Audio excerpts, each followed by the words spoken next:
Hello दोस्तों, नमस्कार। आप सभी को जो मैं स्टडी सेंटर बाय मुकेश का कोचिंग में आप सभी का स्वागत है। आज का क्लास में मैं डिस्कस करने वाला हूँ गुलाम वंश। देखिए, गुलाम वंश जो है, गुलाम वंश कहीं ना कहीं आपका दिल्ली सल्तनत काल के अंतर्गत आता है। दिल्ली सल्तनत काल में देखा जाए तो आपका चार वंश आएंगे: गुलाम वंश, खिजली वंश, तुगलक वंश, सैयद वंश। इन चारों वंश से संबंधित आपका परीक्षा में प्रश्न पूछे जाते हैं, चाहे वो रेलवे हो, एसएससी हो, एनटीपीसी हो, कॉमन हायर सेकेंड लेवल के एग्जाम हो या कॉमन ग्रेजुएट लेवल के एग्जाम हो। लेकिन आज का क्लास में मैं केवल गुलाम वंश से संबंधित ही डिस्कस करने वाला हूं। देखिए, गुलाम वंश से पहले मैं चाहूंगा कि आप गजनी साम्राज्य यानी गजनी साम्राज्य यानी मोहम्मद गजनी और मोहम्मद गजनी के पश्चात भारत पर जो आक्रमण यदि कोई करता है वो है आपका मोहम्मद गोरी। मैं चाहूंगा कि ऑलरेडी मैं इन दो पुरुष शासकों के ऊपर में मैं ऑलरेडी एक सेशन कर चुका हूं। आप पहले उसे देख लीजिए, इसके पश्चात आप गुलाम वंश को देखिएगा। देखिए, यदि आप ऐसा करते हैं तो आप पूरी घटनाओं के ऊपर में आपका पकड़ अच्छा रहेगा, और पूरी घटनाओं पर यदि आपका पकड़ अच्छा रहता है तो जाहिर सी बात है एग्जाम के नजर से देखा जाए तो ये बेहतर कहा जाता है। और यदि आप 20 से उठाकर इतिहास की किसी घटनाओं का आप देखते हैं तो कहीं ना कहीं आप सिस्टमेटिक तरीके से घटनाओं के ऊपर में आपका पकड़ नहीं रहता है, जो कि कहीं ना कहीं आपके लिए जो इतिहास जो है कठिन साबित बन जाता है। तो मैं चाहूंगा कि आप सिस्टमेटिक तरीके से यदि आप देखते हैं तो ऐतिहासिक घटनाएं जो है आप बड़ी सरलता के साथ समझ पाएंगे। तो देखिए, समय ना गंवाते हुए हम टॉपिक्स की ओर बढ़ना चाहूंगा। इससे पहले आप सभी से आग्रह है, यदि आप नए हैं तो मेरे चैनल को सब्सक्राइब कर दीजिए और इस वीडियो में अंत तक बना रहिएगा, वीडियो स्किप करके मत देखिएगा। संभवतः आज का क्लास जो है बड़ा हो सकता है, क्योंकि गुलाम वंश जो है अपने आप में एक बड़ा टॉपिक है। तो चलिए आज का टॉपिक स्टार्ट करते हैं। देखिए, आज का टॉपिक है आपका गुलाम वंश।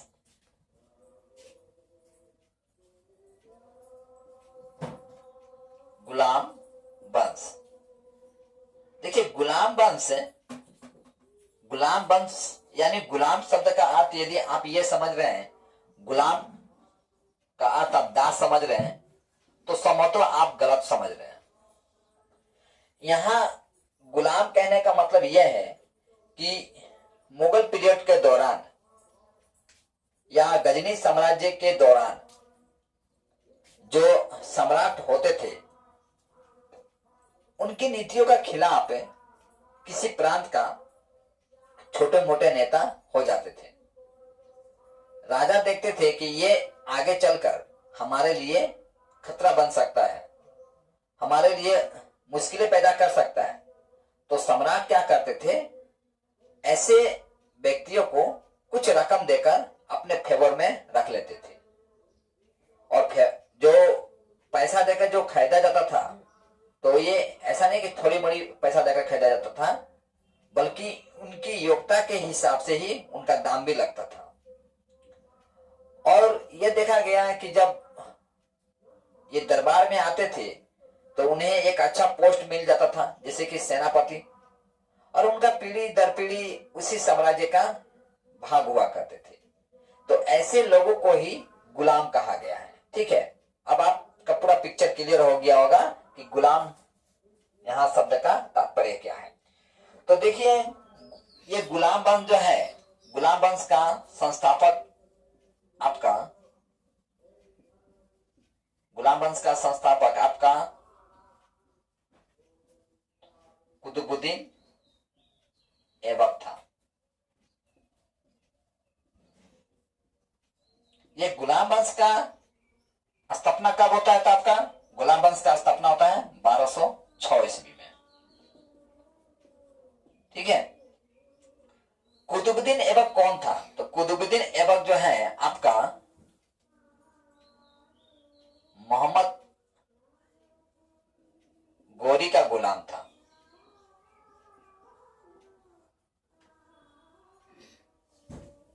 ठीक है, मोहम्मद गौरी कौन था? तो मोहम्मद गौरी जो है आपका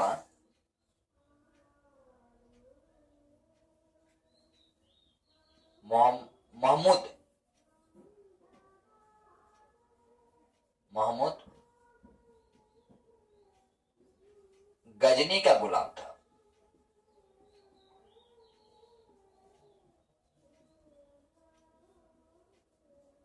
ठीक है, देख रहे हैं, कुतुबुद्दीन ऐबक महमूद गोरी का गुलाम, और महमूद गोरी जो है महमूद गजनी का गुलाम। महमूद गजनी जो है गजनी साम्राज्य का स्थापना नहीं करता है। ठीक है, ऐसा मत सोचिएगा कि महमूद गजनी जो है गजनी साम्राज्य का स्थापना करता है, बल्कि गजनी साम्राज्य का सबसे क्रूर शासक था, वो था महमूद गजनी, जो कि भारत पर आपका 17 बार आक्रमण करता है। ये 1126 ईस्वी में आपका भारत का सोमनाथ मंदिर पर आक्रमण करता है। कौन सा मंदिर पर? सोमनाथ मंदिर पर आक्रमण करता है।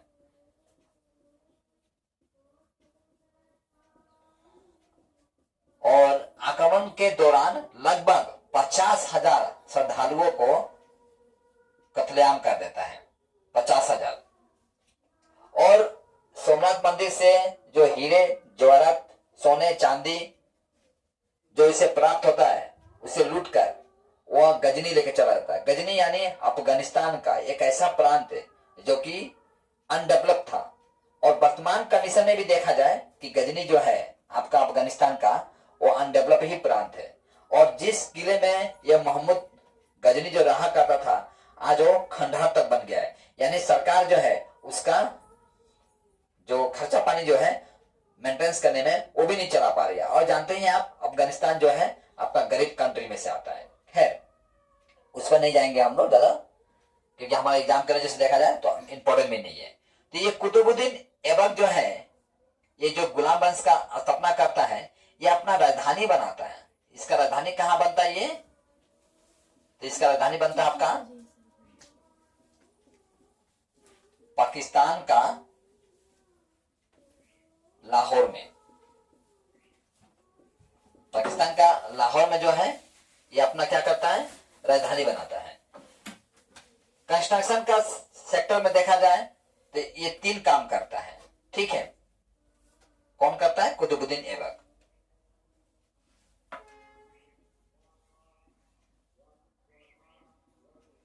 कुतुबुद्दीन ऐबक द्वारा किया गया कार्य। गया कार्य या काम लिखिए, कोई फर्क नहीं पड़ता है। ठीक है, तो ये 3 काम किया था जो कि आपका एग्जाम करने जैसे देखा जाए इंपॉर्टेंट है, परीक्षा में यहां से पूछा जाता है। पहला काम इसका, इसने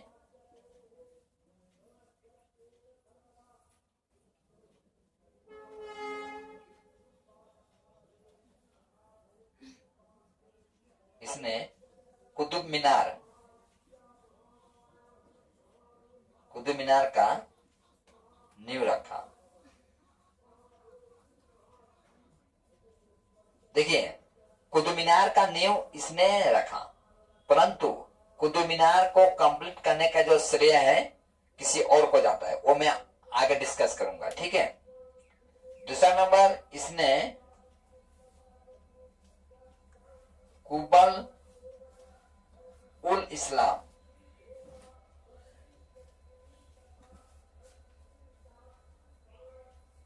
कुबल उल इस्लाम मस्जिद का निर्माण भी कराता है।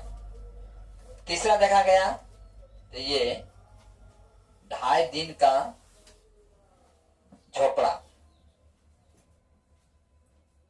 नामक मस्जिद भी बनाता है। परीक्षा में यहां से प्रश्न पूछा गया है। ठीक है, तो देखिए ये कुतुबुद्दीन ऐबक जो था ऐसा नहीं कि बहुत अच्छा व्यक्ति था, और ये भी क्या था? ये क्रूर शासक हुआ करता था। ये क्रूर शासक था। दिल्ली सल्तनत में ऐसे बहुत शासक मिल जाएंगे आपको जो इसका बिरादरी के आते होंगे, यानी क्रूर शासक में से आते हैं। ठीक है,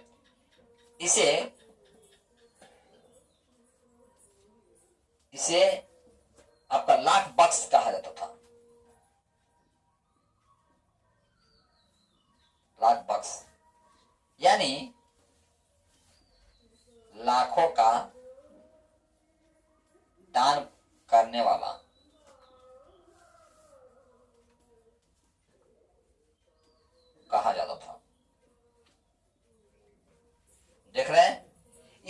सेनापति था जिसका नाम था बख्तियार खिलजी। बख्तियार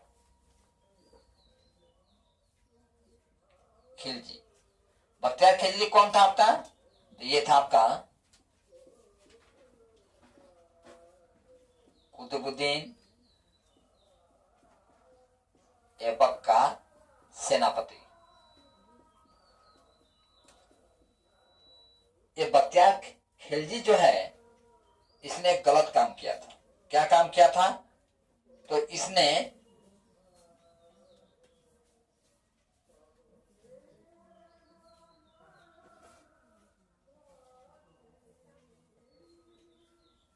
नालंदा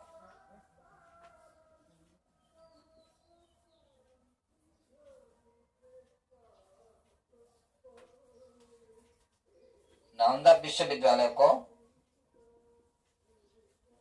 ध्वस्त कर दिया था।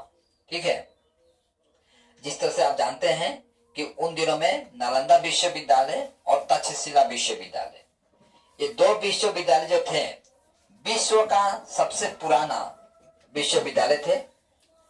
नालंदा विश्वविद्यालय कहाँ था आपका? बिहार में।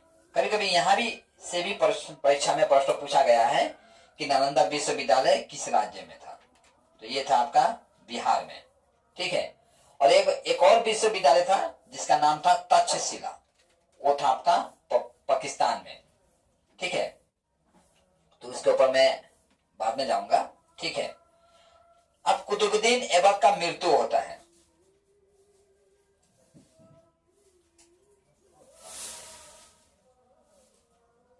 कुतुबुद्दीन ऐबक का मृत्यु आपका 1210 ईस्वी में होता है। ठीक है, इसका मृत्यु कैसे होता है? तो घोड़ा पर चढ़कर ये चौगान खेल रहा था। चौगान एक प्रकार का खेल है, चौगान खेलते समय हुआ था इसका मृत्यु। चौगान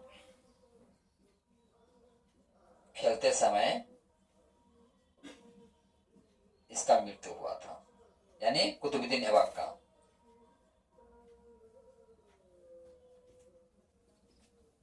और इसे दफनाया गया कहां?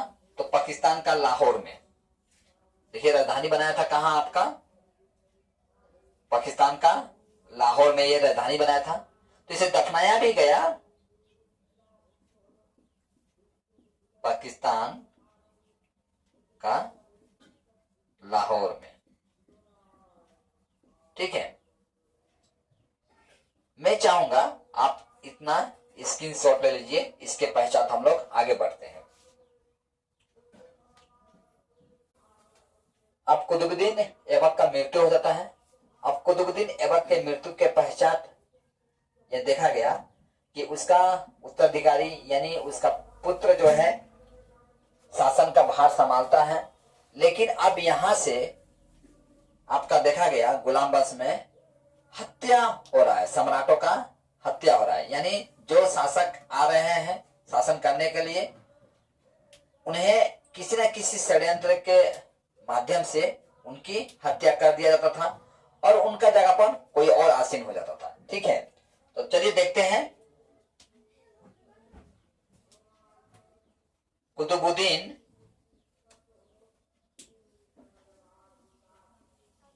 ऐबक का उत्तराधिकारी जो है, कुतुबुद्दीन ऐबक का उत्तराधिकारी कौन थे आपका? आराम शाह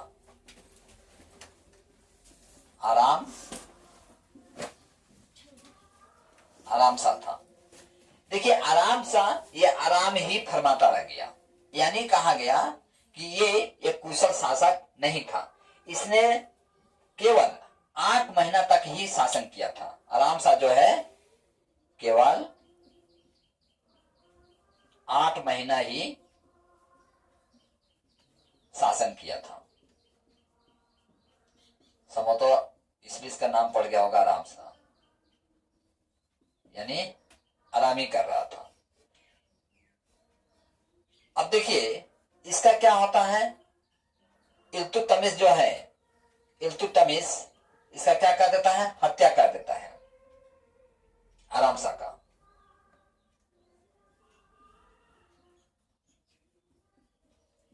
आराम शाह का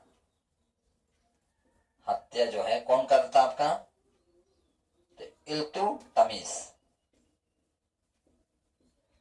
कब करता है आपका, तो ये कर देता है आपका 1211 ईस्वी में।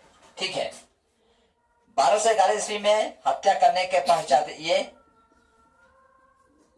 दिल्ली का सिंहासन पर बैठ जाता है।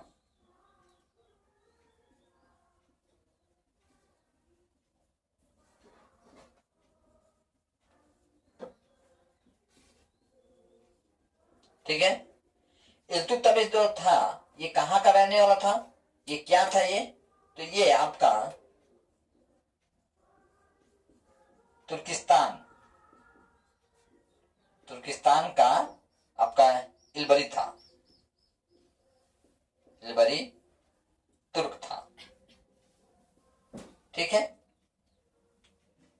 और ये देखिए कुतुबुद्दीन ऐबक का ये क्या था, गुलाम कह सकते हैं या दामाद कह सकते हैं। यानी आप देख रहे हैं आपका गुलाम वंश जो है, गुलाम वंश के संस्थापक जो थे कुतुबुद्दीन ऐबक थे। कुतुबुद्दीन ऐबक के पश्चात आपका आराम शाह जो है क्या बनता है, आपका राजा बनता है यानी उत्तराधिकारी बनता है। और कुतुबुद्दीन ऐबक का गुलाम था आपका इल्तुतमिश। ठीक है, इल्तुतमिश जो था आपका कुतुबुद्दीन ऐबक का गुलाम या दास, ठीक है, या दामाद, दामाद था। ठीक है, तो मैं आपको पहले ही बता दिया, यहां गुलाम कहने का मतलब आप समझ चुके हैं, मैं पहले ही बता चुका हूं आपको। कुतुबुद्दीन ऐबक जो है अपना बेटी का विवाह किससे कर देते हैं, इल्तुतमिश से। यानी इल्तुतमिश आपका आराम शाह का क्या था, जीजा जी था। देखिए अब मैं आपको पहले बताया कि आप जब दिल्ली सल्तनत काल पढ़ेंगे तो इसमें आप देखेंगे कि सम्राटों का हत्या हो रहा है। सिंहासन के लिए एक सम्राट दूसरे सम्राट को मार देता है। ठीक है, हालांकि कोई उसका जीजा लग रहा है तो कोई साला लग रहा है, कोई ससुर लगेंगे। इसमें रिश्तों को नहीं देखा जा रहा है, सिर्फ गद्दी को देखा जा रहा है। ठीक है, तो कुतुबुद्दीन ऐबक का मृत्यु हो जाता है ना।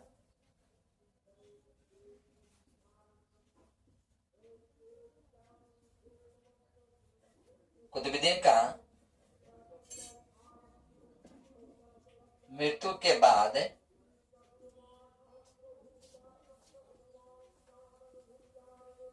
वो बदायूं का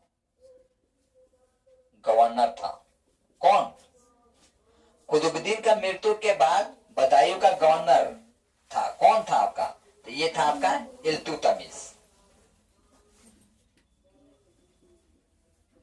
इल्तुतमिश जो है आपका कुतुबुद्दीन का मृत्यु के बाद वह बदायूं का गवर्नर था। बदायूं एक जगह है, वहां का ये गवर्नर हुआ करता था। गवर्नर कहने का मतलब एक छोटा सा प्रांत का शासक हुआ करता था।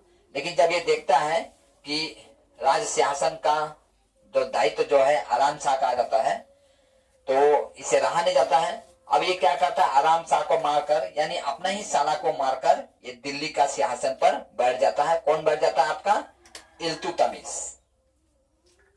इल्तुतमिश दिल्ली का सिंहासन पर बैठ जाता है। और जब इसका ससुर यानी कुतुबुद्दीन ऐबक का जब देहांत होता है तो आपका इल्तुतमिश जो है आपका कहां का शासक हुआ करता था, तो बदायूं का। ठीक है, देखिए इल्तुतमिश एक ऐसा व्यक्ति है जो कि भारत का राजधानी जो है आपका दिल्ली बनाता है। ठीक है,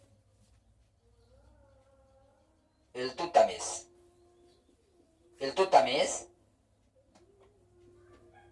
भारत का राजधानी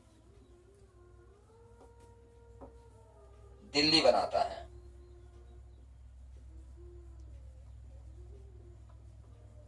इससे पहले आपका कुतुबुद्दीन ऐबक वक्त जो है आपका भारत का राजधानी कहां बनाकर रखा था? आपका लाहौर, लाहौर यानी पाकिस्तान में। ठीक है, देख रहे हैं आप, कुतुबुद्दीन ऐबक भारत का राजधानी कहां बनाता है? आपका लाहौर में, लाहौर यानी पाकिस्तान का प्रांत। लेकिन आपका इल्तुतमिश जो है भारत का राजधानी कहां बनाता है? आपका दिल्ली। इस हिसाब से ये परीक्षा की नजर से इंपॉर्टेंट बन जाता है। परीक्षा में पूछा जा सकता है किसने लाहौर से भारत का राजधानी दिल्ली बनाया था, या किसके शासनकाल में भारत का राजधानी दिल्ली हुआ करता था, किस सम्राट के शासनकाल में भारत का राजधानी जो है दिल्ली हुआ करता था। हालांकि देखिए राजधानी जो है समय के अनुसार चेंज होता गया है। ब्रिटिश पीरियड में भारत का राजधानी जो है जैसे कि आप जानते हैं कलकत्ता हो गया था, और देखते हैं आप मौर्य डायनेस्टी में तो भारत का राजधानी आपका पाटलिपुत्र था। फिर देखते हैं आप भारत का राजधानी आपका कन्नौज बन जाता है। इस हिसाब से देखा गया भारत का राजधानी आपका विभिन्न शासकों के समय में भारत का राजधानी जो है चेंज होते आ रहा है। ठीक है, तो ये फर्स्ट शासक था जो यहाँ फर्स्ट शासक था जो बगदाद के खलीफा से सुल्तान पद का स्वीकृति प्राप्त किया था।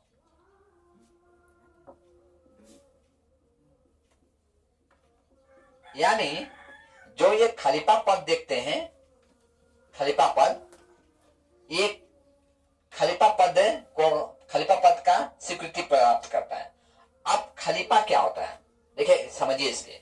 खलीफा जो होता है आपका मुगल पीरियड के दौरान या दिल्ली सल्तनत काल के दौरान, खलीफा यानी ईश्वर के पश्चात यदि किसी का स्थान होता है तो खलीफाओं का होता था। यानी खलीफा एक ऐसा पद होता था कि ये जो बोल देते थे इसके धर्म के अनुयायी जो थे, यानी इस्लाम धर्म के जो अनुयायी थे उसके बातों को मानते थे। ठीक है, अब इल्तुतमिश का हत्या होता है, जाहिर सी बात है इसने किसी का हत्या किया था आराम शाह का, तो इसका भी हत्या होना स्वाभाविक था। तो इल्तुतमिश का हत्या होता आपका।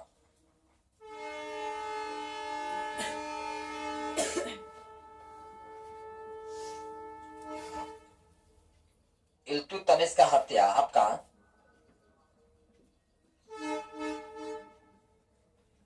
अप्रैल महीना में आपका 1236 ईस्वी में होता है।